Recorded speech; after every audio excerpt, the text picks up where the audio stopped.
Hi guys, welcome back to the channel. I've been putting off talking about this one for a while now. Not because I didn't want to talk about it, but because I needed to get it right. And now it's time. But before we get into that, don't forget to check this exclusive discount for it. You can find the link in both the video description and the top comment below. Alright, enough talk. Let's get right into it. So I recently got this e-bike, and while it's been a pretty good ride overall, it's definitely not perfect. First impressions were great. It's a sharp-looking bike and the price was definitely right.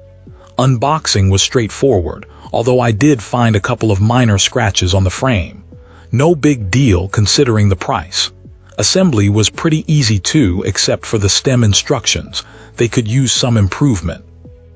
My first couple of rides revealed a recurring issue: flat tires. Turns out, there was a tiny burr on the rim that was puncturing the tubes in the exact same spot each time. Fixing that involved filing down the burr and replacing the somewhat narrow rim tape.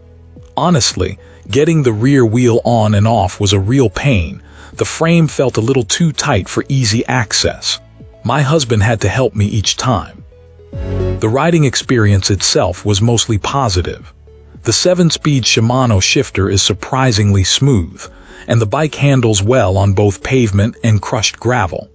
The pedal assist modes are helpful, offering a good range of speeds, though I haven't quite figured out how to adjust their top speeds. It's not clearly explained in the manual. I've hit speeds of 35 miles per hour coasting downhill, but I wouldn't recommend that. The brakes are a little weak and squeaky, and there's an annoying rattle coming from somewhere inside the frame that I haven't tracked down yet. It doesn't seem unsafe, but it's definitely noticeable. The seat is comfortable, although adding a suspension seat post made a significant improvement. Above 20 miles an hour, pedaling becomes a bit strenuous, and I think an 8th gear would make things smoother at those higher speeds. This isn't a bike I'd feel comfortable using for heavy-duty commuting on busy roads, more of a recreational ride. Hill climbing, however, is quite manageable. Battery life is excellent. I've easily exceeded 50 miles on a single charge, even with my typical riding style, and I think I could probably push it to 70 miles if I really tried.